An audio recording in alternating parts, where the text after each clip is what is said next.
Buenas tardes, bienvenidos a Plenario, 1 hora y media de información legislativa en vísperas del inicio de la veda de cara a las elecciones trascendentales que tendrán lugar en la ciudad de Buenos Aires este domingo, unas elecciones que han sido nacionalizadas, bueno, que hay muchas expectativas y bueno, ya marcaron durante la presente semana un poco el inicio ya realmente del calendario, el inicio con todo del calendario electoral, porque bueno, veníamos el fin de semana con esas 4 elecciones que hubo en el interior del país y bueno, inmediatamente nos metimos de lleno en el clima electoral respecto de lo que va a suceder el domingo. Bueno, ayer fue el cierre de las candidaturas de la lista que encabeza Manuel Adorni, el oficialismo nacional, y con la presencia del presidente de la Nación cerró campaña. Hoy lo harán los otros 2 candidatos principales que tiene esta elección, la candidata oficialista en cuanto a la jefatura de gobierno, la candidata del PRO, Silvia Los Penato, y quien figura al frente de la mayoría de las encuestas, Leandro Santoro. Eso impactó, bueno, ese clima electoral obviamente impactó en la actividad legislativa y bueno, fue bastante más menguada durante la presente semana, que seguramente no será lo que sucederá la próxima semana, porque después les vamos a contar todas las expectativas que hay, bueno, con sesiones que van a pedir, bueno, un montón de cosas que se fueron resolviendo durante la jornada de ayer. Bueno, pero antes de meternos de lleno en el programa, vamos a los títulos de la jornada.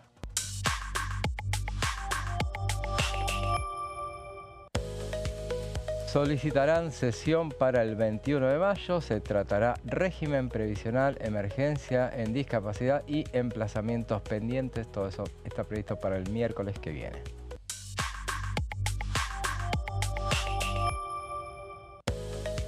Comisión de Industria, se presentaron 2 proyectos para establecer un marco legal para el uso del término cuero. Eso fue en una reunión que se realizó en la víspera.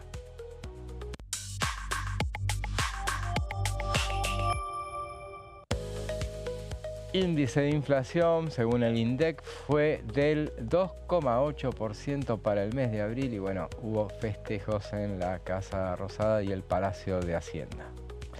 Y bueno, esos son los títulos principales de esta jornada y les paso a presentar a quien me acompaña hoy. Pablo Varela, ¿cómo estás? ¿Qué haces, José? ¿Cómo te va? ¿Todo bien? Muy bien, muy bien. Bueno, me alegro. Sí, efectivamente estamos en ese escenario que vos contabas recién, que tiene que ver con el final de la campaña porteña, una campaña que obviamente tomó otros ribetes, que tomó otra envergadura por lo que tiene que ver con un presidente, Javier Milei, actuando o participando de manera muy activa, muy decidida en apoyar a su candidato, que es el vocero Manuel Adorni, y también un PRO, digamos, que siente que le están disputando muy fuertemente el electorado.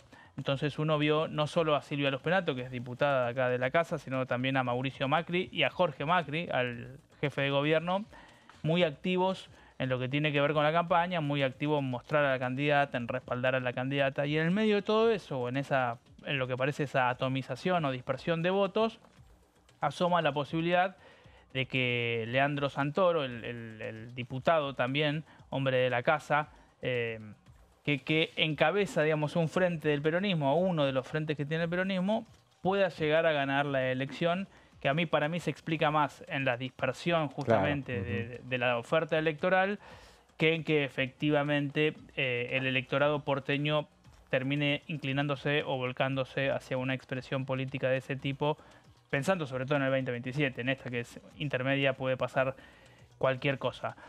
Pero en el medio de todo eso, como decías, bueno, una sesión pedida para el 21, pero me parece que ahora, de acá al fin de semana, están todos los ojos puestos en lo que tiene que ver con qué va a pasar en la ciudad de Buenos Aires, cómo se va a empezar a reconfigurar el sistema político, ¿no? O cómo se va a continuar reconfigurando el sistema político, porque me parece que hay esa disputa entre violetas y amarillos.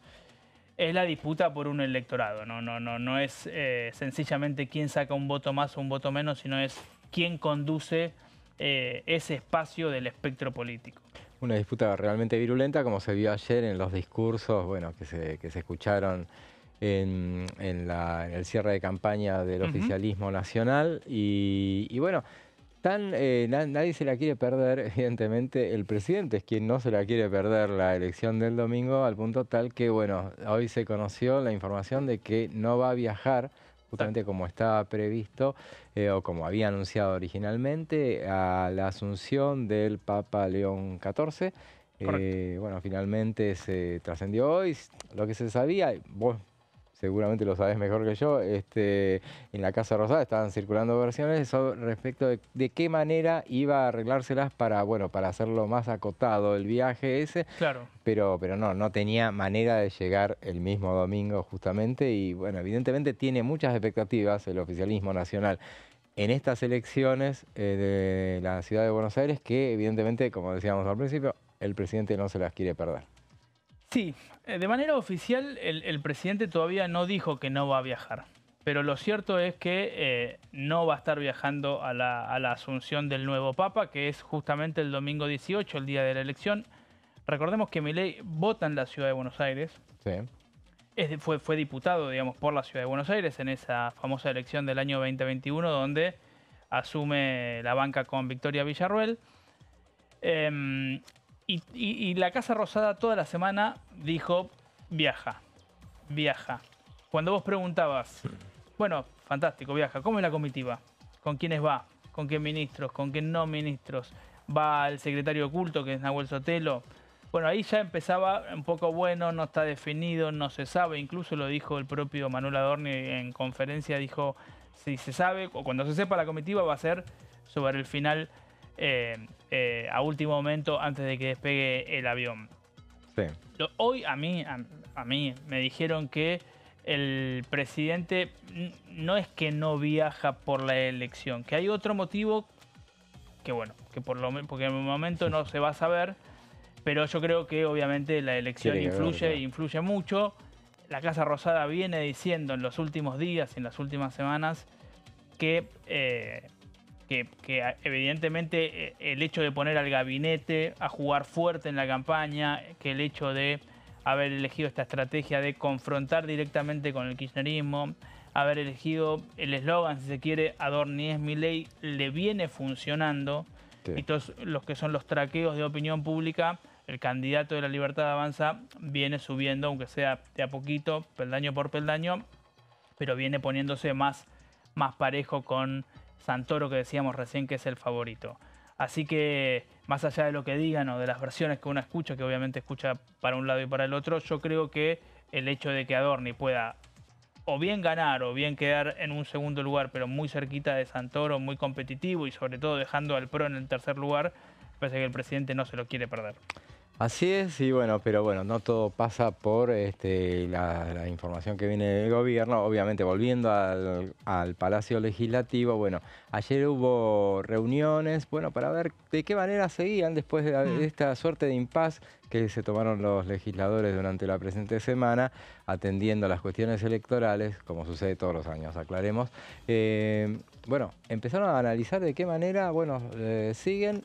Siempre se habló de la posibilidad de sesiones para la semana que viene y bueno, ya sorteado este escollo electoral, bueno, van con la sesión y ya hasta tiene fecha. Y bueno, de eso nos vas a hablar vos, Pablo. Sí, vamos a hablar porque en realidad esta semana lo que sucedió fue que el martes hubo plenario de las comisiones de previsión social y de presupuesto. Y ahí lo que terminó sucediendo es que hubo muchos dictámenes para tratar un tema que tiene que ver con la moratoria, ¿sí? Con la moratoria previsional que cayó hace poquito. Entonces hay muchos bloques que están impulsando tratar de abordar este tema, que obviamente sabemos que el telón de fondo, ¿cuál es? Es el sistema previsional, ¿no? Claro. El telón de fondo es que el sistema previsional no funciona o no termina de funcionar, no es consistente, no tiene la cantidad de aportes necesarios en función de beneficiarios. Y todo eso, por supuesto, además tiene un impacto fiscal muy grande en el Estado Nacional.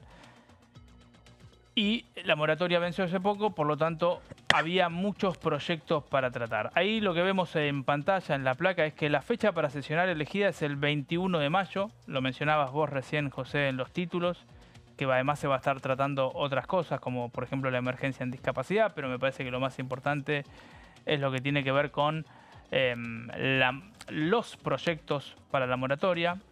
Ahí también vemos en la placa esto que mencionaba yo recién, que el martes pasado hubo reunión plenaria de previsión social y de presupuesto.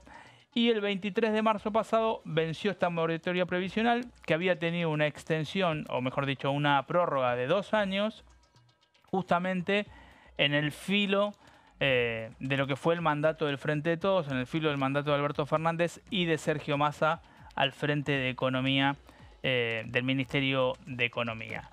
Entonces, el martes pasado hubo por lo menos una docena de dictámenes. Esto lo charlábamos ayer, José, justamente vos y yo te consultaba cuántos dictámenes había habido, porque en la previa había un montón de proyectos. Cuando uno miraba digamos, la convocatoria, ¿sí? La convocatoria a la reunión plenaria y repasaba todos los proyectos que había casi 20, te diría, de distinta extracción política. Así que finalmente de esa reunión, que fue muy larga, el martes pasado terminaron saliendo al menos una docena de dictámenes para todos los gustos, ¿sí? Y en los que obviamente se pueden resumir, por decirlo de alguna manera, en 3 grandes lineamientos. Por un lado, el que tiene que ver con el de Unión por la Patria, que es restaurar la moratoria por 2 años más, siempre que sea prorrogable por el Poder Ejecutivo, ¿sí? Recordemos que la moratoria es poder acceder a una jubilación y que esa jubilación se le hace un descuento para ir de alguna manera pagando esa jubilación a la que se accede, y ese descuento va en función obviamente de los años de aporte que uno tiene anteriormente a lo largo de su vida activa. Claro. También ese dictamen de Unión por la Patria contempla modificaciones a la PUAM, que es, cuando vos no cumplís los haberes jubilatorios, lo que queda en pie, esto es una medida que sacó Macri, que es el 80%, podés recibir hasta el 80% de un haber mínimo. La otra línea, digamos, para sintetizar estos más de 12 dictámenes, la otra línea es la de la libertad de avanza de aliados, claro, que avanzaron con la idea de crear una comisión para elaborar una reforma previsional. Obviamente eso tiene otros tiempos por lo pronto, ¿no? Cuando uno crea una comisión... Ya se sabe. Claro, ya se sabe que... Ya empieza a diluirse la cuestión, ya las decisiones no son tan rápidas, no son tan veloces, no son tan urgentes. Y aparte está claro que el gobierno ya dijo, y le corresponde al gobierno encarar una reforma de ese tipo para el caso previsional. Y ya dijo que no será este año, no será durante un año electoral, porque si no que le pregunten al ex titular del ANSES, Mariano de los Heros. Mariano de los Heros, que justamente le costó el cargo, justamente hablar de que, estaban analizando una reforma previsional, estaban trabajando sobre ese tema y, lo sacaron de inmediato del cargo porque, no será en este año electoral. Así que, si se arma una comisión será demasiado prematuro porque sería para el otro año. Sí, exactamente. Como decís vos, sería muy prematuro y un poco creo que había una frase de Perón que decía, cuando quieras que algo no suceda, crea una comisión, ¿no? Claro. Pero bueno, de alguna manera, la idea de estudiar en profundidad la cuestión previsional, en principio uno podría decir que no está para nada mal, pero me parece que tiende a ir más por la vía de poder tal vez dilatar la cuestión. Recordemos que el año pasado, cuando la oposición logró el número para sancionar una nueva fórmula de movilidad jubilatoria, surgió el famoso veto, y para blindar el famoso veto surgieron los 87 héroes. Claro. Es decir, que es una cuestión muy sensible, y es una cuestión muy sensible para el oficialismo. Sí, claro. Pero bueno, este es un poco el estado de situación. Entonces decíamos... Ahí veo aliados, la Libertad Avanza y aliados, y ahí la vemos de fondo a la diputada Giudici, que es uno de los aliados que se integró. Si querés la escuchamos a ver qué es lo que decía la diputada Giudici durante la reunión del martes. Pero yo, además de recordar el momento y la coyuntura, quiero refutar muchas de las cosas que aquí se dijeron. Hablaron de trampas y hablaron loas de las administraciones de Alberto Fernández y de Cristina Fernández de Kirchner. Quiero decirles, son los responsables de esta situación y de los saberes de hambre que los jubilados hoy ganan en la Argentina.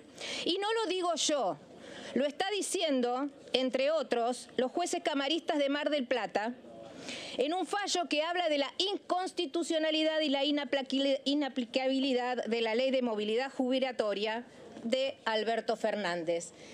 Ese gobierno, de la cual recién una representante, ministra de ese gobierno, nos hablaba como si el origen de los problemas hubieran empezado en este periodo de gobierno. Ese fallo dice que mientras rigió el mecanismo, la fórmula jubilatoria de Massa y Alberto Fernández, los jubilados perdieron 50.3 en su poder adquisitivo.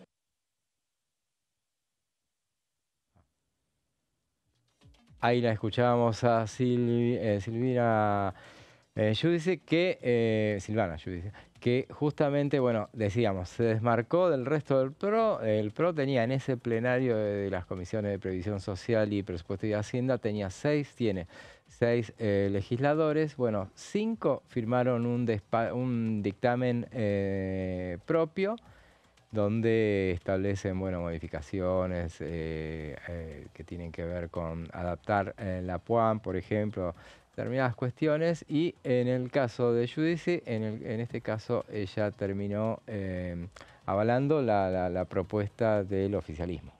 Claro, exactamente. Pero bueno, decíamos que dentro para sintetizar, digamos que había 3 grandes líneas, por decirlo de alguna manera, dentro de todos estos dictámenes que habían surgido justamente de la reunión de comisión, de la reunión plenaria. Otra de esas líneas, o la tercera línea, es la que tal vez trató de esbozar Encuentro Federal, Democracia para Siempre, algunos sectores del radicalismo, que es una jubilación proporcional al aporte realizado. ¿Sí? Yo me acuerdo que era Agustín Domingo, ¿no? El diputado de Río Negro, que había presentado un proyecto en este sentido, es decir, que la jubilación tenga una equivalencia con lo que vos pudiste aportar en tus años de aporte o tus años de trabajador, por lo menos registrado. Y un poco para hacer historia, cómo llegamos a la reunión del martes pasado. Bueno, había 17 proyectos, ¿sí? Eran casi 20. Claro, eran casi 20. Había 10 de Unión por la Patria, 2 de los bloques federales, uno de ellos Yolanda Vega, que es, es de Innovación Federal, no es de Encuentro Federal, es de Innovación Federal, es el que está bien referenciado en los gobernadores, 2 del FIT, 1 de la UCR y 2 de la Coalición Cívica. La diputada Victoria Tolosa Paz firmó más de uno, o firmó, digamos, también con no solo los de Unión por la Patria, claro, sino que también acompañó con la firma alguno que ahora no recuerdo exacto, pero creo que fue uno que estaba Stolbizer y alguno de los miembros de Encuentro Federal. Bueno, mencionas a la diputada Victoria Tolosa Paz, veamos lo que decía durante el plenario. Celebro que tengan la iniciativa, vi el proyecto, sobre todo el de Paulón, que creo que refiere además a la legislación comparada a otros países. Soy de las que cree que la marca argentina tiene que estar en cada una de esas potencialidades que tiene nuestra tierra, que tiene nuestro saber, que tiene... Pasó a ser una Argentina en donde lograr los 30 años de aporte es una irrealidad. Por eso los números reflejan que incluso el año pasado, con la moratoria habilitada, se siguen jubilando 9 de cada 10 mujeres porque la moratoria estaba vigente. Por eso quiero referirme a que no solamente 9 de cada 10 mujeres, sino 7 de cada 10 hombres. Y esto muestra una foto que muchos quieren negar, que es que efectivamente sin la moratoria, bueno, no sé si se van a jubilar o no, que vayan todos a la PUAM, que es un mecanismo que está vigente en la Argentina, y de esa manera vamos zafando de algún parche más nuestro precario sistema previsional. Digo precario porque está claro que lo que venimos a hacer acá es a tratar de dar soluciones a la demanda de los cientos de jubilados que realmente están en el peor momento de la historia. Quiero referirme al capítulo de la prórroga porque creo que hay diputados de nuestros bloques que sabemos que va a ser uno de los planteos más importantes de nuestro bloque. No negar que fue un mecanismo asertivo, que fue un mecanismo de reconocimiento de los años de aportes, que no es cierto que la moratoria castigaba a aquellos que habían aportado 10, 15 o 20 años con aquellos que no habían aportado, porque todos sabemos que esos años de aporte se complementaban, se compraban y claramente las jubilaciones tenían esa diferenciación clara. Creemos que es muy injusto tener solamente como boca de entrada la PUAM, en tanto fue dicho en este recinto y lo expresamos cabalmente en muchos de los dictámenes del resto de los proyectos de nuestra bancada, que la PUAM deja totalmente en desigualdad fundamentalmente a las mujeres en la Argentina, llevándolas a la ventanilla de ingreso a partir de los 65, creando una desigualdad muy fuerte entre el sistema integrado para comenzar en los 65 y la PUAN, obviamente, la PUAN en los 65 y el resto de las jubilaciones en los 60. Teniendo una mirada de mucha discriminación, porque ustedes saben que la PUAN además está pensada justamente para quienes no tienen aportes, pero además son pobres, porque tienen que pasar el filtro del estudio socioeconómico que refiere obviamente a que la PUAN está pensada y diseñada para las mujeres que no teniendo 30 años de aporte y no teniendo un nivel socioeconómico ingresan a la ventanilla para tener la dignidad de tener una jubilación. Por eso creemos que además tiene un componente de altísima discriminación en el colectivo de mujeres. Escuchábamos a la diputada Victoria Tolosa Paz, bueno, hablando del tema, por ejemplo, citando la cuestión de la PUAM, porque, bueno, una de las cuestiones que muchos muchos legisladores proponían durante este plenario, era la posibilidad de fortalecer la PUAM, que entre otras cosas, por ejemplo, tiene la cuestión de que solamente pueden tenerla, contar con ella, aquellos varones y mujeres que tengan 65 años, no la jubilación como en la actualidad, que acceden los varones a los 65 y la mujer a los 60, sino la PUAM es a partir de los 65, en los dos casos. Tampoco, por ejemplo, entre las cuestiones que tiene las cosas que son diferentes de la jubilación, por ejemplo, los jubilados pueden seguir trabajando, y en el caso de aquellos que tienen la PUAM no pueden adoptar. Si vuelven a trabajar, pierden la PUAM. Digamos el tema de la Oficina de Presupuesto del Congreso, que en la previa de esta reunión, por ejemplo, dio a conocer datos que les habían pedido, por ejemplo, el costo estimado de la prórroga de las moratorias. El costo estimado para 2 años es: para el primer año 0,084 del PBI y para el segundo año 0,081, lo cual da un 0,165, lo que lleva a muchos a decir, bueno, no es tanto. Pero bueno, en definitiva es una de las cuestiones que se va a poner a consideración cuando llegue el momento al recinto. Por lo que decís, Pablo, el próximo miércoles veremos si así sucede. Vamos a una breve pausa y después seguimos con más plenario.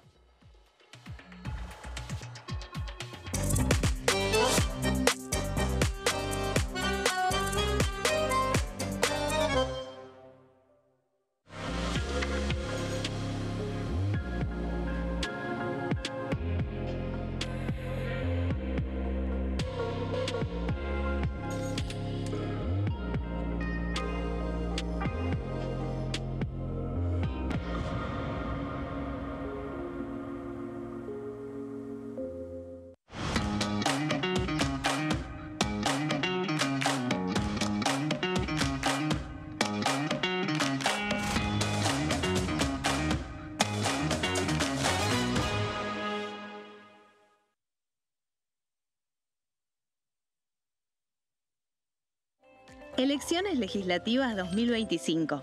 Lo que necesitas saber.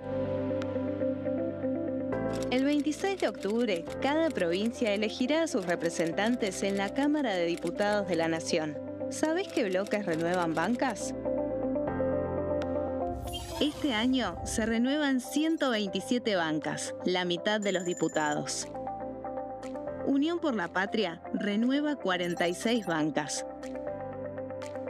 El Bloque de la Libertad Avanza renueva 8 bancas. El Bloque del PRO renueva 21 bancas. La Unión Cívica Radical renueva 11 bancas. Encuentro Federal renueva 7 bancas. Democracia para Siempre renueva 9 bancas. El bloque del Frente de Izquierda renueva 4 bancas. Coalición Cívica renueva 4 bancas. Otros bloques renuevan 17 bancas. Elegí a tus representantes, tu voto, tu voz, tu futuro. Para más información, ingresá en www.argentina.gov.ar/elecciones-medio 2025. Las sesiones son el espacio donde los diputados debaten proyectos de ley para su aprobación, modificación o desaprobación. En una misma sesión se pueden tratar varios proyectos de ley. Desde el 1 de marzo, cuando el presidente las inaugura, se desarrolla el periodo de sesiones ordinarias. Entre el 1 de diciembre y el 28 de febrero se extiende el periodo de sesiones extraordinarias que solo pueden ser realizadas a pedido del presidente de la Nación. En el recinto, el bloque oficialista se dispone a la derecha del presidente de la Cámara, el bloque opositor mayoritario a la izquierda y en el centro los bloques con menos cantidad de integrantes. En el tratamiento, en general, los diputados tienen 7 minutos y los jefes de bloque entre 20 y 12 minutos conforme al número de legisladores que representen. La sesión es dirigida por el presidente de la Cámara de Diputados, que administra el uso de la palabra y las distintas instancias del funcionamiento. A la izquierda del presidente está el secretario administrativo, a la derecha el secretario parlamentario y debajo de él están los taquígrafos, que registran cada uno de los testimonios.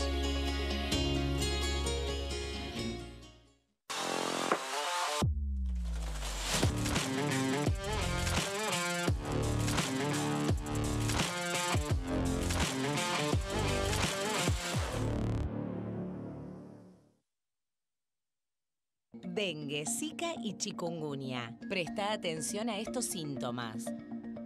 Si tenés fiebre alta, 38 o más, de 2 a 7 días de duración y dolor de cabeza, en especial detrás de los ojos, muscular y de las articulaciones, diarrea, dolor abdominal, náuseas y o vómitos, malestar general, cansancio, decaimiento, erupción en la piel, sangrado en nariz, encías u otras partes del cuerpo, no te automediques. Toma mucho líquido, usa repelente y acércate a un centro de salud.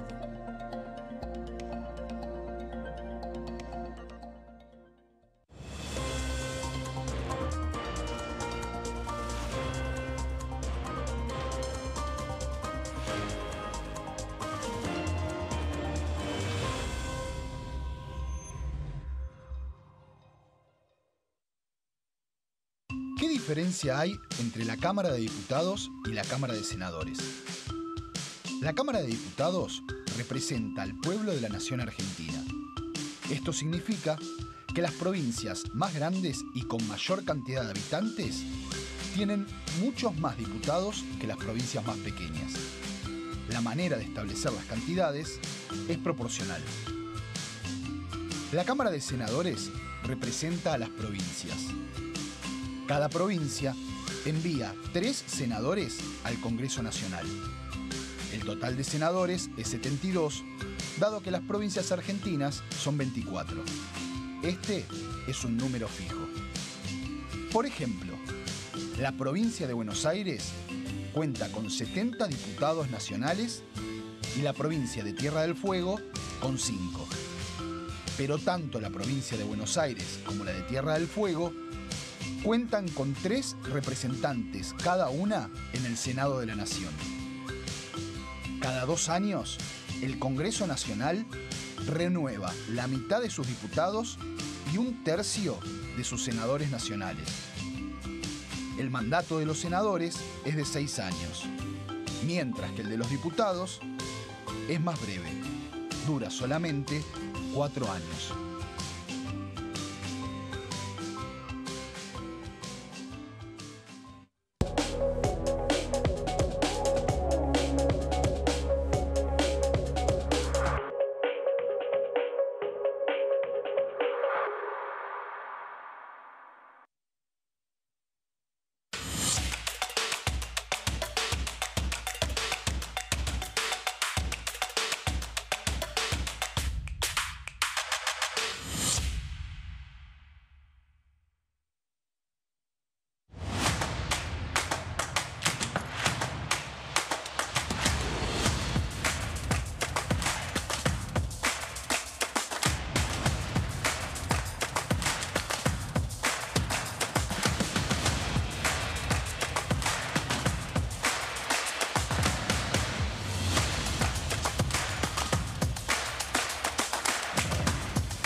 Segundo bloque de plenario, decíamos que esta semana estuvo marcada por la cuestión electoral, pero no por eso no hubo noticias, no hubo novedades, no hubo información que tiene que ver con el Congreso, como por ejemplo el anuncio que hizo ayer el vocero presidencial de la reforma migratoria.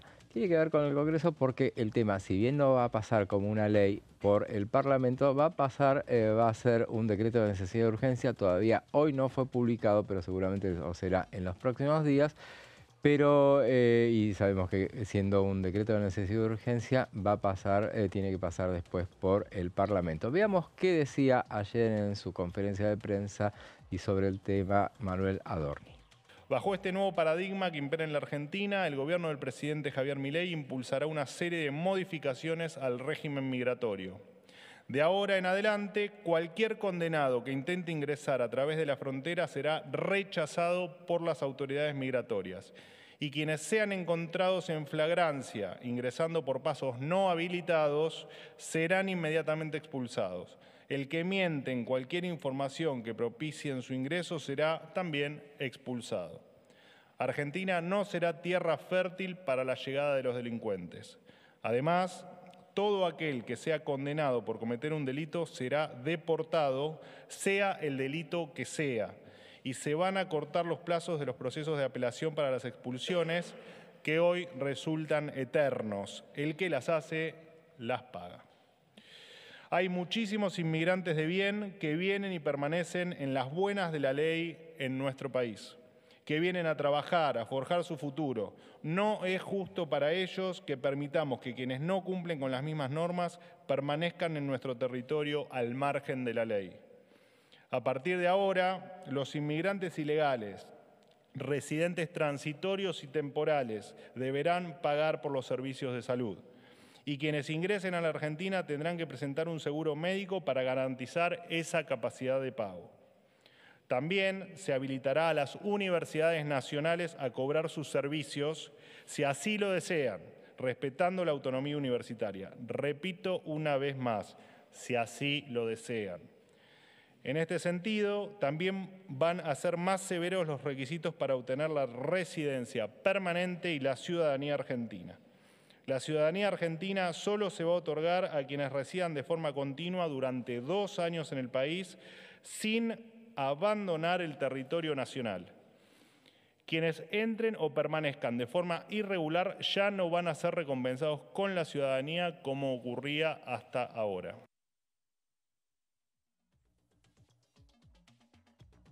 Ahí lo escuchábamos al vocero presidencial hablando de la reforma migratoria que está impulsando el gobierno, una reforma que había anunciado el presidente de la Nación en la Asamblea Legislativa. Veamos qué decía también ayer en la conferencia de prensa.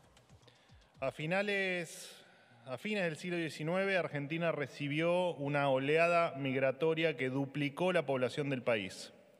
Fue sin dudas una migración virtuosa que a base de trabajo y respeto por la ley aportó su parte a construir la gran potencia que supo ser este país. Sin embargo, en algún momento el rumbo se desvió y hoy, desde hace tiempo, tenemos una normativa inmigratoria que invita al caos y al abuso de muchos vivos, que lejos están de venir a este país de forma honrada a construir un futuro de prosperidad. Hoy entra casi cualquiera, sin mediar muchas preguntas, y las condiciones de deportación son demasiado flexibles. En los últimos 20 años ingresaron 1.700.000 inmigrantes irregulares, el equivalente a la población, por ejemplo, del partido de La Matanza o la provincia de Tucumán. Además, Argentina fue demasiado permisiva con quienes ingresan de forma regular.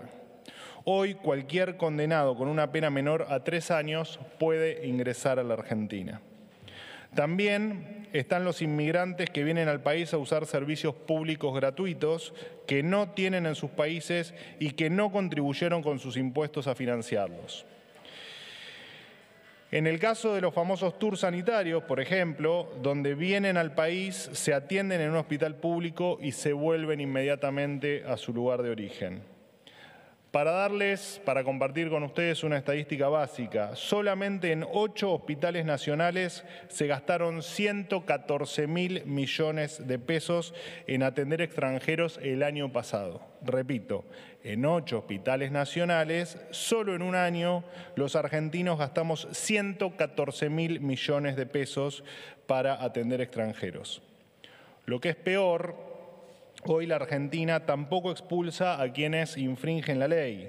Con la norma vigente, cualquier inmigrante condenado por un delito con pena menor a los 5 años puede seguir viviendo felizmente en la Argentina para peligro de todos los demás.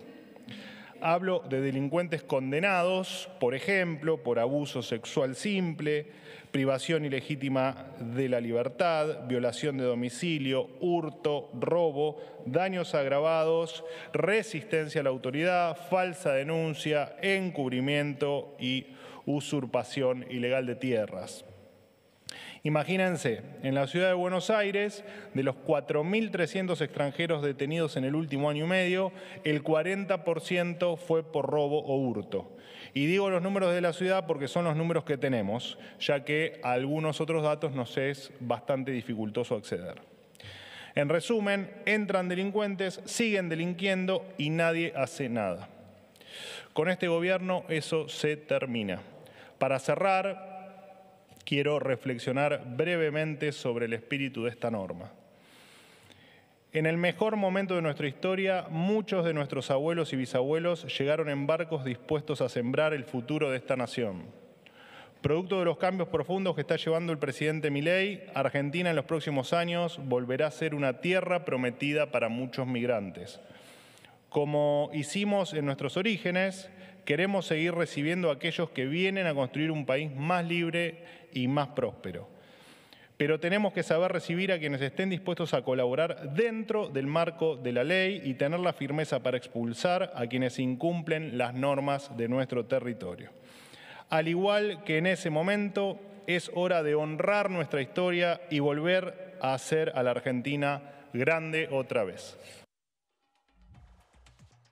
Escuchábamos al vocero presidencial, Manuel Adorni, haciendo referencia a la reforma migratoria que tiene prevista implementar el Gobierno Nacional. Y estamos ya con nuestro invitado, que es Daniel Arroyo. Diputado, ¿cómo le va? Gracias por venir. Muy bien, un gran gusto. Bueno, lo escuchábamos recién, estábamos compartiéndolo con usted también, los anuncios referidos a la reforma migratoria. ¿Qué análisis le puede ser? 3 cosas diría. Una, yo creo que la Argentina necesita una reforma migratoria por ley. Tenemos que debatir seriamente la situación de la migración en Argentina, pensando que estamos desfasados de hace muchos años que tenemos el mismo régimen migratorio. Dicho esto, somos un país con algo bueno, que somos un país muy abierto en términos de salud y educación, y eso es algo positivo y que hay que mantenerlo, y eso, en mi opinión, hace a la característica argentina. Sí. Junto con esto sí creo, lo tercero, que hay que evitar 2 cosas, y hay 2 cosas que sí de acuerdo. Una, que el extranjero que delinque tiene que ser deportado, eso sí lo tengo claro.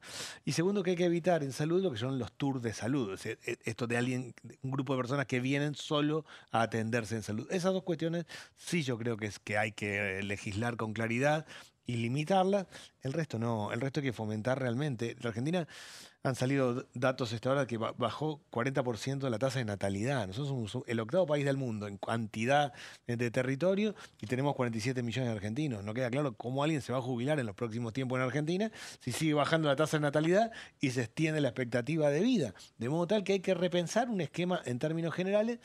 Yo creo que el gobierno lo hace para generar instalar un tema, en gran medida tema de conversación media hora antes de las elecciones. Sí tomo que hay que repensar el sistema migratorio y sí que la cuestión de quién delinque y quién hace el tour de salud, ahí sí yo creo que hay que ser más estrictos. Ahora recojo ese tema que usted decía. Está muy parecido a esto, lo había aplicado también por decreto el gobierno anterior, del cual usted forma parte, el gobierno de Macri, había implementado ese tipo de cosas, por ejemplo, la extradición de extranjeros, una serie de cuestiones. Y cuando vino el gobierno de Alberto Fernández, borró ese decreto. O sea, y estamos en esta historia de gobierno que viene, borra todo lo anterior, no importa, o sea, ni siquiera, no las mejora. No digo por todos los gobiernos hacen lo mismo. Sí, yo creo que esa es parte del problema argentino. Acá hay que ser claro. Mi opinión es que la idea, como regla general del funcionamiento de Argentina, un extranjero que viene del INCA tiene que ser deportado, tiene que ser una regla de la política pública argentina, Claro. sea el partido A, B o C, no importa quién cambie. Y segundo, que el sistema de salud está abierto para todos aquellos que están en la Argentina, el sistema de educación es abierto para todos los que viven en Argentina, viven, sean extranjeros o no, nos hace distinto al resto del mundo, pero es nuestro ADN, nuestro valor, sí evitar el tour de salud, esto que digo, que es una cosa muy específica y puntual. Pero no, yo creo que hay que cortarla con esto de ir y venir, hay que establecer criterios claros, yo esos dos criterios los dejaría. Lo que buscaría es hacer una ley seria y sólida de verdad. Daniel, mencionaste al pasar cómo van a ser las jubilaciones del futuro. Digamos, justamente hay pensada una sesión para el 21. La moratoria claramente cayó en marzo y eso es un problema. ¿Qué expectativas hay para la sesión? Y sos un hombre que aborda siempre temas sociales. ¿Cómo estás viendo la cuestión jubilatoria, digo, previsional y lo social en el territorio? Primero espero que para esa sesión se incorpore la emergencia en discapacidad. Yo soy autor de la ley de emergencia en principio en discapacidad. dicen que no lo habían puesto. No. Esperemos que lo pongan, porque de verdad hay una demanda fuerte, seria, en serio, de verdad, la está pasando muy mal las personas con discapacidad y tiene dictamen en todas las comisiones. Yo espero que efectivamente esté en el temario. Entiendo que todavía no está cerrado el temario definitivamente, espero que esté, corresponde que está objetivamente. Más allá de eso, el 23 de marzo se terminó la moratoria y ahí hay un problema serio y es que hoy se jubila solo 1 de cada 10 mujeres, pues solo se jubila el que tiene 30 años de aportes y son muy poquitos que tienen 30 años de aportes sostenidos y 3 de cada 10 varones. Yo creo, hay algunos proyectos plantean extender la moratoria de 2 años, a mí me parece que está bien, que es una medida coyuntural, pero que hay que hacerlo porque hoy se está desacomodando el sistema y hay que revisar el sistema de verdad de seguridad social en Argentina estructuralmente. Los valores, los montos están muy bajos, el gobierno tiene una jubilación mínima y una jubilación en general que se actualiza por inflación con 2 meses de retraso, pero junto con eso un bono de 70.000 pesos que hace 14 meses que está, se ha devaluado absolutamente, 70.000 pesos en el mismo tiempo. Espero yo que realmente las propuestas de mejora del bono también entren. Yo distinguiría 2 planos. Urgente ya, reabrir la moratoria, compensar el bono, estructural, de verdad, seriamente discutir un cambio en el sistema jubilatorio, porque la expectativa de vida es otra, porque ha cambiado el mundo laboral, porque tenemos 42% de informalidad laboral, porque sacando un docente que en general entra, trabaja y ya tiene 30 años de aporte, en general la gente no tiene 30 años de aporte en Argentina, entonces yo discutiría más ampliamente todo. Te traigo a colación un comentario que le escuché a Leandro Santoro en el contexto obviamente de la campaña electoral porteña, pero que me parecía un dato que yo no le había prestado atención, que es que estamos en la última generación, si se quiere, de jubilados propietarios. Porque ya la gente de por ahí de mi edad, o un poquito más que yo, pero que tal vez dentro de 10, 15, 20 años se va a estar jubilando, no podemos acceder a una casa, no hay crédito hipotecario, las dificultades esas que ya todos más o menos sabemos. ¿Estás viendo vos también ese problema? ¿Qué pensás? 85% de los actuales jubilados son propietarios, porque en algún momento vino una Argentina que les permitió tener crédito y accedieron a la vivienda. Lo que viene debajo, los que venimos debajo, es una generación de inquilinos. Hoy la Argentina es una generación de inquilinos, básicamente. Los futuros jubilados van a ser inquilinos. Y eso implica un costo adicional. Todos los datos, cuando nosotros decimos, para una persona, una familia, para que no sea pobre, tiene que tener 1.100.000 pesos, no está contando el alquiler. Eso. Cuando decimos, cualquier dato en Argentina no se contempla el alquiler porque originalmente había un acceso a la vivienda. No, vamos a un problema serio. El problema central de los jubilados y de los argentinos hoy son los costos fijos altos. Uno paga un montón de luz, gas, agua, alimento, transporte, no le alcanza, gasta más de lo que le entra, se endeuda. A eso hay que agregarle el alquiler como costo fijo sostenido, amplio, complicado. La salida de la ley de alquileres, que tenía problemas, ha hecho que hoy también el alquiler sea complicado, pero es complicado para el que alquila en una villa, barrio, asentamiento, una vivienda con baño compartido. Ahí está claramente en 300.000 pesos de mínimo para poder alquilar. Con lo cual sí, yo creo que hay que hacer una política muy clara y distinta. Estamos ante una generación de inquilinos. los futuros jubilados son inquilinos, pero los actuales jóvenes profesionales son inquilinos. Y cuando nosotros evaluamos cualquier cosa, no se toma en consideración el gasto de alquiler. Para mí el problema del alquiler, en esencia. El problema de que moverse es caro, que el transporte pasa a ser algo caro. Y el problema de que el día a día te quedaste sin plata porque pagaste luz, gas, agua, te vienen todos los servicios juntos, es un problema que va a agudizarse. De ahí que las familias se endeuden, y yo creo que el conflicto social en Argentina va a venir por el endeudamiento de las familias. Claro, hablabas del costos fiscales y bueno, ayer por ejemplo se conoció en la previa del plenario que analizó la cuestión previsional, se conoció el informe de la Oficina de Presupuesto del Congreso respecto de moratorias y el bono. Ustedes en la Comisión de Discapacidad habían pedido también información sobre el costo fiscal de la emergencia en discapacidad. ¿Se sabe ya? ¿Está ese dato? Lo estaban estudiando porque en realidad tenían que hacerlo bien en este sentido. Un artículo lo dejamos muy claro: la persona no puede tener jubilación y pensión, ambas cosas a la vez, por discapacidad. Entonces, sí, el costo fiscal se ampliaba mucho si no quedaba claro en el dictamen final que hicimos. El dictamen de mayoría queda muy claro que no puede. O sea que el costo fiscal es bajo. El tema de discapacidad está muy por debajo del costo del tema jubilatorio porque son muchas menos personas, claramente. Discapacidad está totalmente desfasado del sistema. Una persona que trabaja en un taller protegido, que va a trabajar todos los días 4 horas, gana 28.000 pesos por mes, 28.000 pesos. Un transportista que transporta a una persona para hacer estos tratamientos cobra el litro de nafta 541 pesos. La nafta está a 1.300, en vez de llevarlo 5 días, lo lleva 2 días con suerte. Un acompañante, un alumno con discapacidad que está en una escuela común, y un acompañante, un asistente que lo acompaña, cobra a 180 días como regla, 6 meses después, 3.000 pesos la hora. Está buscando siempre otro laburo porque está claro que no tiene manera de sostenerse y está rotando. Podría dar 10 ejemplos más. El sistema está totalmente desacomodado, la emergencia es de pura racionalidad y pura justicia. De hecho, se está colapsando todo porque el nomenclador quedó muy desactualizado. El que cobra 28.000 pesos por mes... Y no logró el gobierno de desarmar o de regular el nomenclador, que por lo menos estaba en la especulación periodística, digo. Sí, lo que hizo básicamente el gobierno fue no tocar el nomenclador y correrse y no aumentar nada. La persona que cobra 28.000 pesos por mes cobra desde febrero del 2023. En febrero del 2023 alcanzaba poco, hoy mucho menos. Es mucho menos. O sea, que hay emergencia es evidente. Yo, de verdad, y espero que la ley pueda ser tratada. ¿La emergencia qué establece? La emergencia establece 3 cosas. Uno, que el tema del nomenclador, las prestaciones, se toma diciembre del 2023 como base, antes del 120% de evaluación, se actualiza por inflación y se descuenta lo que se aumentó y se compensa. Y que a partir de ahí se crea un nomenclador tomando como base cómo se actualizan las jubilaciones, pensiones y las asignaciones. Segundo, apunta al tema de las pensiones. Hoy hay un problema serio.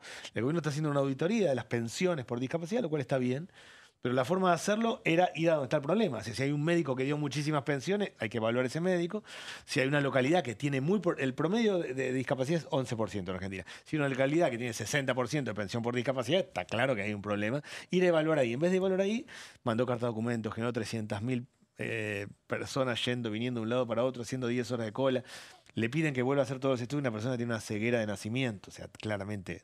Está claro que esos estudios le van a volver a dar igual.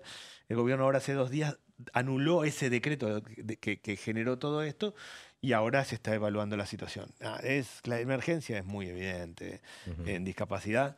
Espero en serio, porque es grave la situación, de verdad es grave. También, perdón, no sé si... No, quedó en el tintero la cuestión de... te cambio el foco para ir a la cuestión del caso Libra y...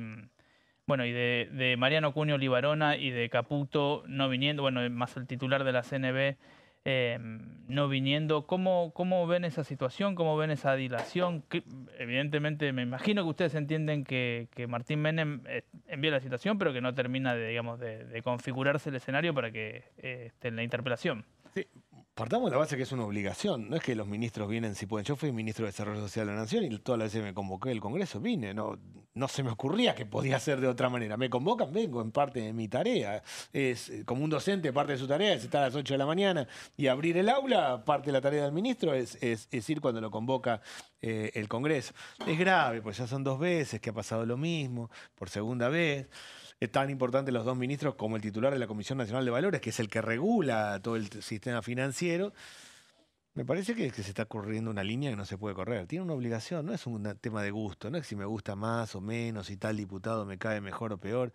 La tarea del Ejecutivo cuando es convocado por el Congreso es estar presente. Vino el jefe de gabinete, que todas las veces que lo hemos convocado ha venido, más allá que a mí me parece que contesta más o menos la respuesta, viene y eso está bien. No ha venido nunca el ministro de Economía, nunca, al punto que no tenemos presupuesto siquiera durante 2 años. Sí. Así es. Muy cortito, diputado, usted menciona varias veces el tema de la ley de alquileres. Justamente, bueno, siempre se celebró acá, bueno, que el decreto la había eliminado. Claramente la ley que se aprobó con amplia mayoría en su momento hubiera funcionado si no había inflación. Ahora pareciera que está bajando, viene bajando. ¿Hay que hacer una nueva ley de alquileres o dejarlo así libre albedrío? Yo creo que en este contexto actual no, porque complicaríamos más, porque nadie sabe cómo se alquila, de qué manera, ni el que tiene una vivienda, ni el que va a alquilar. Yo creo que en este contexto, mi opinión es que hace falta que el Estado tiene que regular el sistema de alquileres. Pero en este contexto, donde está todo bien, recién saliendo de una ley, recién reacomodándose, para mí siempre el Estado lo que no tiene es que complicarle la vida a las personas. Y yo diría, en este momento no. Si estamos hablando dentro de 4 o 5 años, creería que sí, que hay que tener una ley que regule, pero tiene que haber una estabilidad previa. En este momento, donde recién la gente se está acomodando a la nueva realidad de alquileres, meterle otra ley, otra regulación, sería complicarla más. Claro, así que mejor... Yo creo, no habiendo en este contexto, digamos. En este contexto, no habiendo ninguna solución ideal, me parece que hoy el mercado está funcionando en términos de acuerdo de partes muy complicado. Meterle una nueva ley haría que gran parte de los que ponen vivienda en alquiler se retiren, que volvamos a rediscutir los precios, o sea, volveríamos a poner en estado de no saber dónde estamos parados.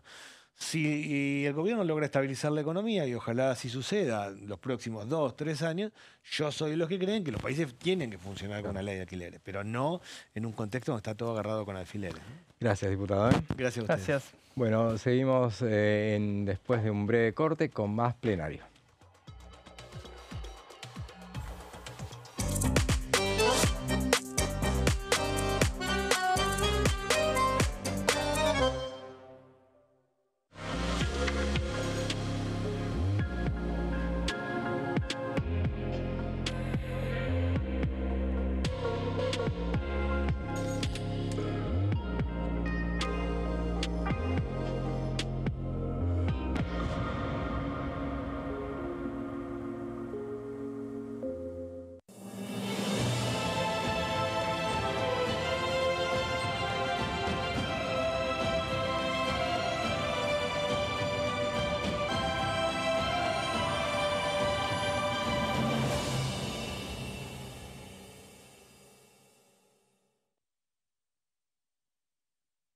¿Qué diferencia hay entre la Cámara de Diputados y la Cámara de Senadores?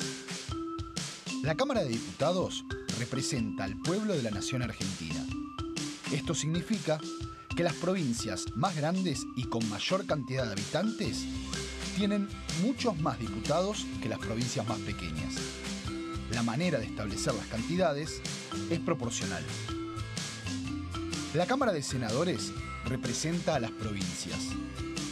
Cada provincia envía 3 senadores al Congreso Nacional.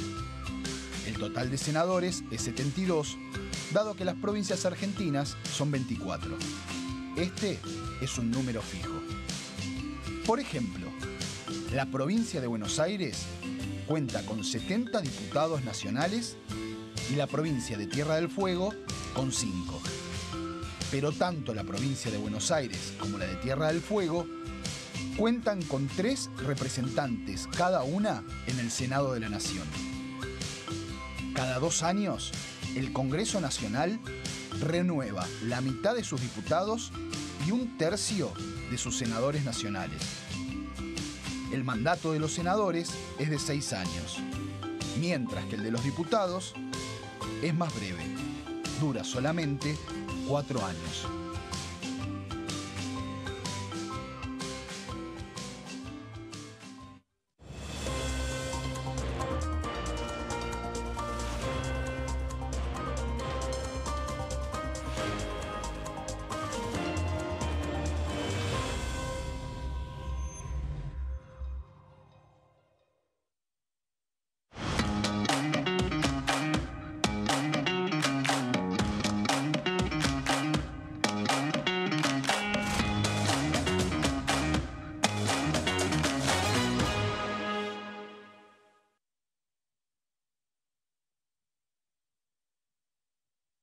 Dengue, Zika y chikungunya. ¿Cómo protegerte de la picadura de mosquitos? Para prevenir el dengue, Zika y chikungunya, evita que el mosquito te pique. Usar repelente siguiendo las indicaciones del envase. Cubrí brazos y piernas con ropa clara. En casa, pon espirales o tabletas. Usa tules o mosquiteros sobre camas o cunas. Coloca mosquiteros en puertas y ventanas.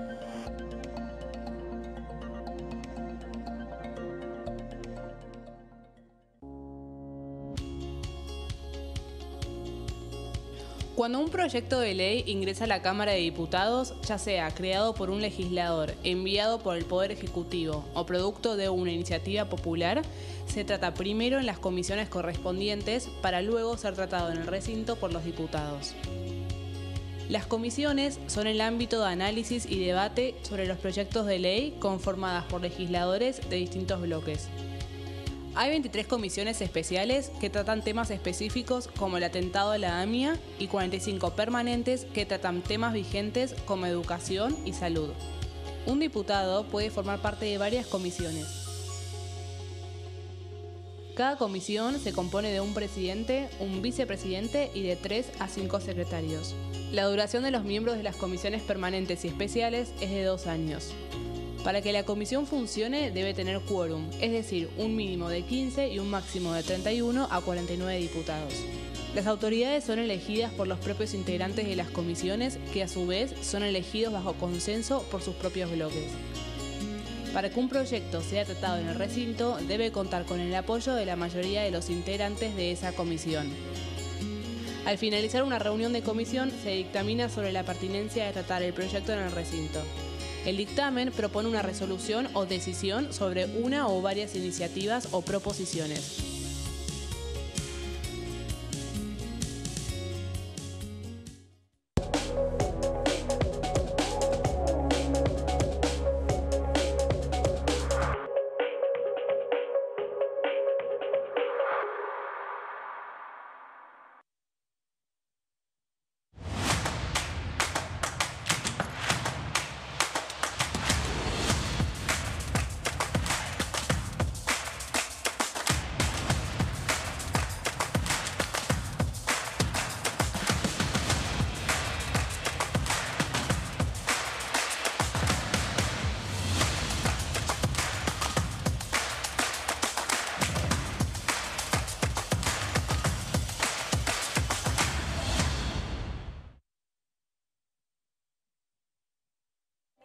Elecciones legislativas 2025.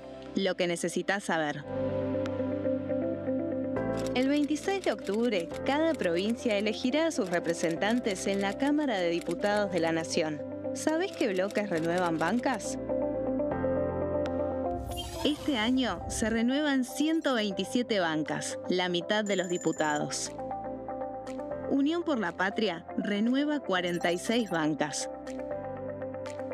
El Bloque de la Libertad Avanza renueva 8 bancas. El Bloque del PRO renueva 21 bancas. La Unión Cívica Radical renueva 11 bancas. Encuentro Federal renueva 7 bancas. Democracia para Siempre renueva 9 bancas. El Bloque del Frente de Izquierda renueva 4 bancas.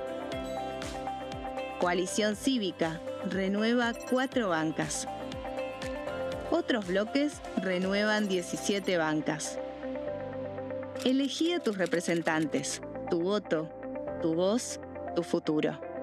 Para más información, ingresá en www.argentina.gov.ar/elecciones-medio 2025.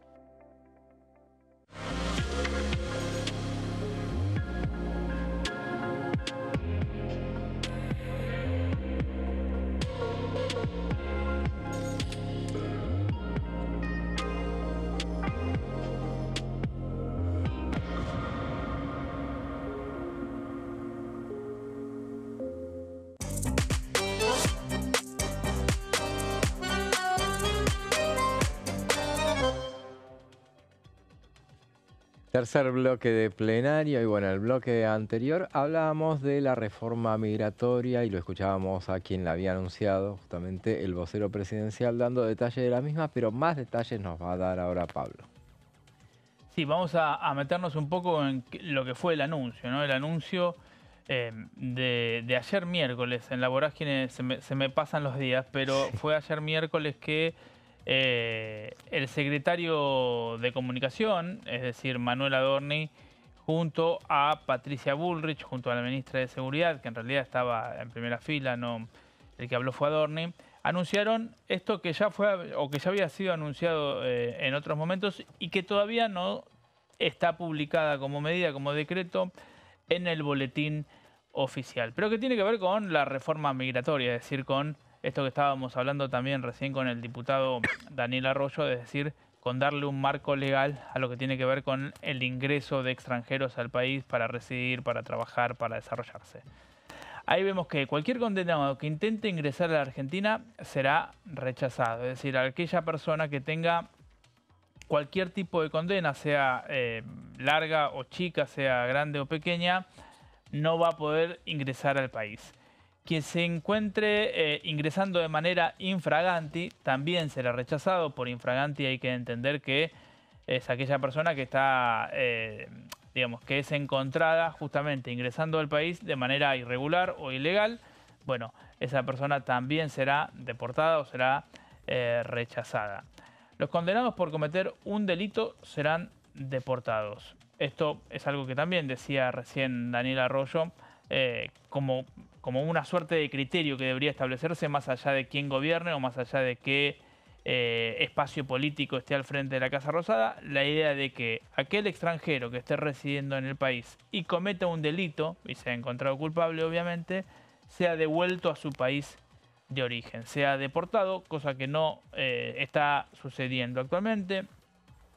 A partir de ahora los inmigrantes ilegales tendrán que pagar servicios de salud. Bueno, este es otro de los temas que también mencionó el diputado Arroyo, pero que también se viene mencionando mucho y que el año pasado se mencionó mucho en lo que tiene que ver con las provincias limítrofes. Me refiero sobre todo a Salta, a Jujuy, algunas provincias que están, bueno, que son linderas con otros países, en donde población vecina de los países vecinos ingresan al país, acceden a la salud del sistema público y gratuito argentino y después se regresan o retornan a su país, que habitualmente se los conoce como tours sanitarios, ¿sí? Que obviamente no tienen o no redundan en ningún beneficio para la Argentina, porque en todo caso, por el contrario, es un gasto para el erario público que termina absorbiendo una dolencia de una persona que ni siquiera trabaja acá o estudia en Argentina. Así que, bueno, ese es otro de los temas. Se habilitará a las universidades nacionales a cobrar a los inmigrantes si así lo desean. Esto tiene que ver con, bueno, algo que ya se venía hablando también el año pasado, que hubo manifestaciones importantes en lo que tiene que ver con las marchas universitarias. Obviamente en ese momento se hablaba de lo que era el presupuesto universitario, pero se coló también la discusión de qué porcentaje de estudiantes era efectivamente extranjero, de cuáles son los requisitos para estudiar en las universidades nacionales. Tenés que ser residente, ¿sí? Y tenés que ser residente por un lado en la Argentina, es decir, que si tenés la residencia estás habilitado para estar en el país, para poder, estudiar una carrera de grado en una universidad pública. Los posgrados son pagos y después también lo que había circulado en aquel momento es que el porcentaje de estudiantes extranjeros en las universidades públicas es muy baja. La ciudadanía argentina se va a otorgar únicamente a aquellos que residan durante 2 años ininterrumpidos, es decir, vas a poder ser ciudadano argentino si durante 2 años, por lo menos 2 años, vivís, habitás, trabajás y te desempeñás y desarrollás en el territorio argentino. Estos son los grandes lineamientos, por lo menos de la reforma migratoria, que yo creo que está demorada en salir, está demorada en los aspectos técnicos. Esto lo está trabajando obviamente en la Casa Rosada. Ayer veíamos a Patricia Bullrich, a Carlos Manfroni, que es su mano derecha, y a Lisandro Catalán, que es el hombre del Ministerio de Interior, de la Jefatura de Gabinete, pero que en realidad, en definitiva, cumple las funciones de ministro del Interior y que tiene a cargo todo lo que tiene que ver con, bueno, migraciones, justamente. Entonces, bueno, el gobierno, digamos, utiliza la vidriera de Adorni para anunciar esto, que ya había sido mencionado en más de una ocasión, pero que ahora se anuncia formalmente y que todavía se está esperando el decreto. Claro, y como decíamos en el otro bloque, que lo había anunciado el presidente de la Nación en la Asamblea Legislativa, que todos interpretamos que iba a ser una ley, iba a venir como ley, finalmente viene como decreto. Tiene potestad el gobierno, bueno, acá no hay nada que obligue a las autoridades a ir por una ley, si bien estaría bueno que termine siendo una ley, como decía en el bloque anterior también Daniel Arroyo. Pero bueno, en definitiva puede ser por decreto, en su momento lo había implementado el gobierno de Cambiemos también por decreto. Decíamos después que Alberto Fernández lo había borrado y ahora restituye con novedades como las que conocimos ayer. Y ahora le damos ingreso a nuestra compañera Daniela Romero. ¿Cómo estás, Daniela? Hola, José. Hola, Pablo, ¿cómo están? Hola, Dani. ¿Cómo va, Dani? Ayer, bueno, estábamos todos esperando a ver si iba a haber sesión, si no iba a haber sesión. Algunos no teníamos muchas expectativas respecto de... Yo sí, originalmente sí, pero después no. ¿Sí? Se me fueron apagando. Originalmente sí. Los que estaban esperando que haya sesión para mí eran más optimistas. Yo ya di de baja la sesión, así que... Totalmente. De entrada nomás. Bueno, yo el primer día sí. Vale la pena repasar el por qué no hubo sesión. Porque yo creo que también son cuestiones quizás muy chiquitas del día a día parlamentario, que también siempre terminan en algún punto generando cierto debate reglamentario que en realidad es más simple. Tiene que ver, ¿tenés los votos o no tenés los votos? Si tenés los votos puedes hacer básicamente, no sé si lo que quieras, pero prácticamente sí. Y si no los tenés que empezar estas peleas de cartas, de notas que vas mandando, y bueno, y de acusaciones, por supuesto. En este caso tiene que ver con que esencialmente el planteo de la oposición tenía que ver con que tenía que convocar el oficialismo porque se había comprometido en aquella sesión que recordamos cuando el jefe de gabinete, Guillermo Francos, dio su defensa por Libra. Pero después también, por otro lado, el oficialismo defendía que no correspondía, que tenían que mandar un pedido para convocarla con cualquier otra sesión, pero que justamente si no lo estaban mandando es porque no tenían garantía de conseguir los votos para poder impulsar esa sesión.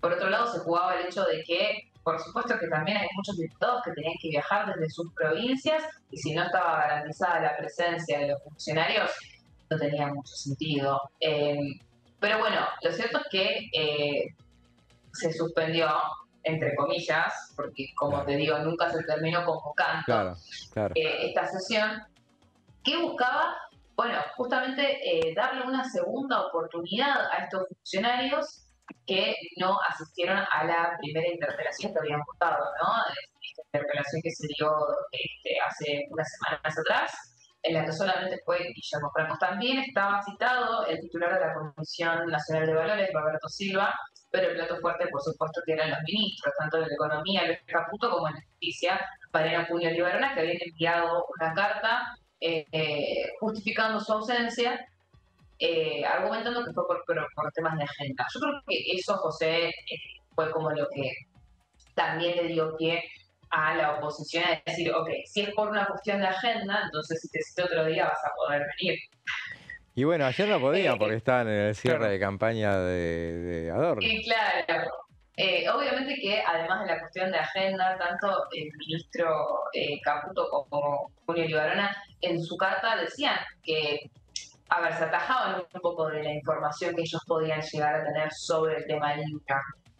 Puntualmente, Julio Libarona mencionó que le había remitido la información pertinente a la justicia. Por otro lado, Luis Caputo, bueno, en realidad a la justicia. Ellos crearon, no recuerdo exactamente el nombre del organismo, pero crearon un organismo para justamente investigar el tema de Libra, pero que responde también al propio gobierno. O sea, un organismo que se investiga a sí mismo, o sea, algo bastante particular. Pero bueno, Luis Caputo decía que no tenía nada que ver con el tema, eso dice la carta, y Sí. que cualquier cosa se comprometía a mandar Informar. respuestas por escrito. Claro. Sí, sí, en ningún momento dejan abierta la posibilidad De venir. De venir. Claro. Bueno, de hecho, bueno, lo que siempre se dijo, ¿no? Que lo venimos repitiendo como loros, si Luis Caputo no puede defender el presupuesto, no puede defender el acuerdo con el Fondo Monetario Internacional, ¿por qué iría el Congreso a dar la cara por un tema que no le compete? Ahí sí. O sea, Ahí sí. pero bueno, también recordemos que hubo un periodo de informes que se votó y se aprobó en la Cámara de Diputados. Ese Claro. periodo de informes no sabemos en qué quedó. O sea, la verdad que no hubo novedades tampoco. Un poco repasando lo que mencionábamos recién. Por un lado, no hubo pedido de sesión, ni del oficialismo, ni de la oposición, a pesar de que se habían comprometido a citarla, como tampoco se garantizaba la presencia de los ministros y no se garantizaba tampoco un quórum. Consecuentemente, directamente esta sesión no prosperó. Yo ayer decía, se apagó. Se apagó. Sí, tal cual.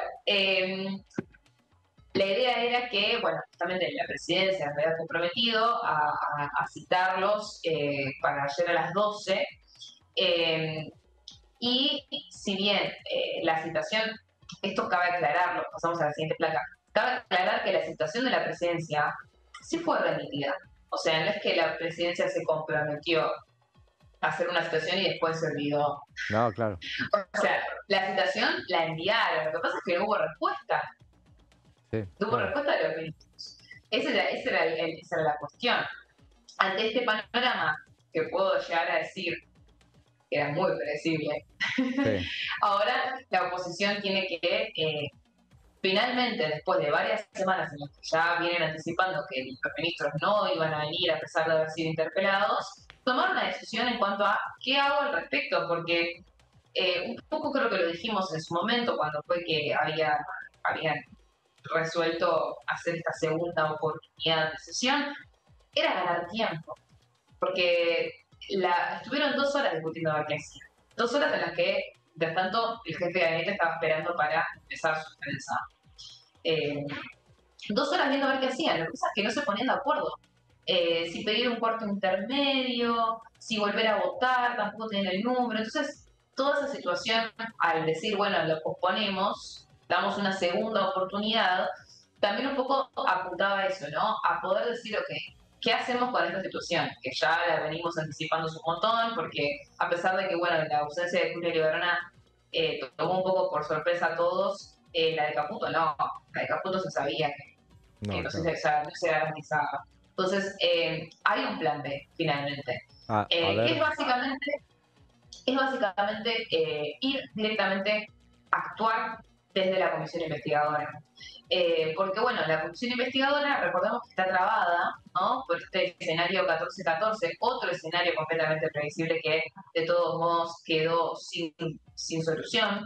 Llegaron el día de la reunión constitutiva de la comisión y se encontraron con que, efectivamente, todo lo que nosotros veníamos anticipando se dio, ¿no? Este famoso empate 14-14 que fue consecuencia de esta reorganización dentro de los bloques de la Cámara para conseguir mayor representación del oficialismo, mayor representación en cuanto a desde los aliados, por supuesto, ¿no? Para trabar esta designación. Y la idea es, que yo creo que ya lo habían anticipado, ¿no?, pedir una sesión para la semana que viene y directamente llevar el tema de las autoridades de la comisión al recinto y que se voten en el recinto. Y eso, en conjunto con... Eso no necesita... ¿Hay chances o no? Perdón. Claro, Digo, efectivamente, Dani, ¿cómo ves que eso suceda? Porque además... Bueno, recordemos... Sí. No, eso sí, lo ves posible, ¿hay algún poroteo? ¿Está todavía verde? Mira, yo me acuerdo que cuando fue la reunión constitutiva fallida, Nicolás Massot, que cabe aclarar que está jugando muy fuerte en puertas adentro, más que nada para el tema de la AGN, poco lo que alertaban desde el oficialismo el otro día era que está jugando ahora porque cuando salgan las elecciones y ellos pierdan legitimidad, les va a costar un poco más jugar sus cartas. Claro. Pero ellos quieren ir a por todo. Y él dijo, tenemos 140 votos. ¿De dónde él cree que tiene esos 140 votos? Bueno, la realidad es que las mayorías, ustedes lo saben mejor que yo, las mayorías en la Cámara de Diputados son dinámicas. Justamente no se votó la interpelación de los ministros cuando fue la ausencia, digamos, cuando fue Francos. Terminaron haciéndose acuerdo con el oficialismo porque no se animaban a abrir una votación en el recinto en ese momento. Tampoco hubo sesión ayer porque tampoco se animaban porque no tenían la certeza de tener los votos. Entonces, en este contexto, decir que van a poder ratificar las autoridades en el recinto, quizás es un poco difícil. Porque, bueno, estamos en un año electoral, por supuesto que esta votación que se dio de la comisión investigadora, de las interpelaciones, esta avanzada opositora que se dio hace un mes, hoy tiene un escenario completamente distinto. Entonces es difícil decir, che, ¿sabes que sí? Vas a tener los votos para hacerlo. Obviamente que la oposición va a intentar todo lo posible para conseguirlo, eso desde ya. Hay que ver también cómo repercuten los resultados electorales, porque las elecciones del domingo para mí también van a ser importantes en cuanto a esto le va a dar una carta de legitimidad al oficialismo si consigue buen resultado para poder justamente negociar los acuerdos electorales en otros distritos. Entonces, eso también va a jugar más que nada con los gobernadores. Hay que recordar que eso va a atravesar cualquier tipo de decisión que se dé en todo el año acá en el Congreso. Así que yo creo que para saber, tener una mayor certeza de si esto va a poder prosperar o no, vamos a tener que ver cuáles van a ser las repercusiones del resultado electoral del domingo en principio. Ahora bien, dicho esto, hay un montón de avanzadas opositoras que también se toman en cuenta en esta próxima sesión, que tienen que ver con la reforma previsional, la declaración de emergencia en discapacidad, que son dos puntos que atacan directamente contra el pilar número 1 de este gobierno, que es el equilibrio fiscal. De hecho, el otro día, en el día el presidente de la Cámara Baja, Martín Menem, se refirió a este tema. No pudo garantizar que estén los 87 héroes para poder mantener los vetos del presidente.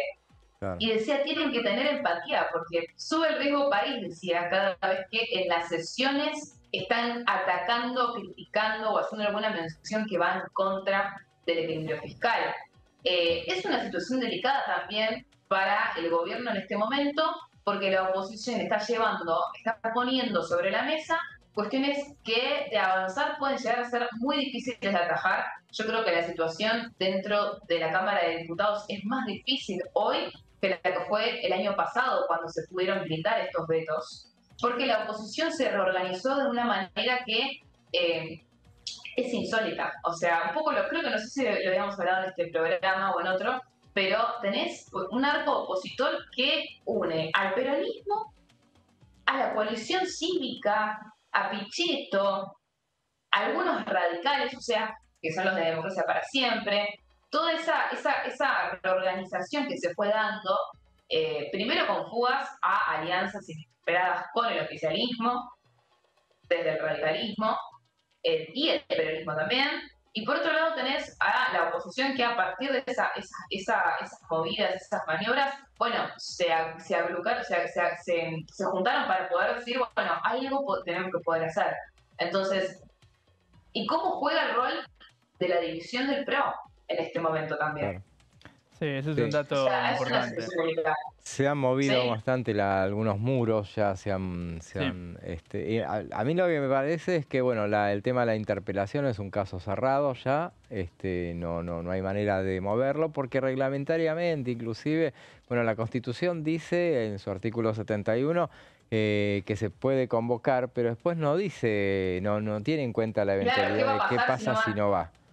Algunos me preguntaban justamente ayer si había la posibilidad de acudir a la fuerza pública, y a priori me parecía que no, porque estamos hablando de ministros, Y mirando el reglamento contempla la posibilidad de que los legisladores acudan a la fuerza pública para hacerlo, pero para otras circunstancias. Del artículo 96 es más largo, pero por ejemplo dice, cuando las circunstancias del caso lo justifiquen, previa autorización de la Honorable Cámara, o sea que lo tendría que autorizar el cuerpo, podrá requerir esos informes y llevar a cabo la investigación con el auxilio de la fuerza pública ordenado judicialmente. O sea que olvídense de que se vuelva a hablar el tema de la interpelación. Esto me parece que quedará en protestas futuras.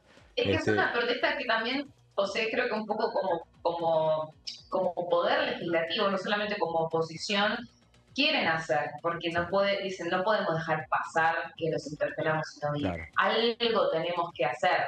Entonces, en ese algo van a intentar activar la comisión investigadora. El tema es que también, José, el tema de Libra, aunque le pese a muchos, ya se apagó. Entonces yo no sé qué tanto margen tienen para poder seguir insistiendo.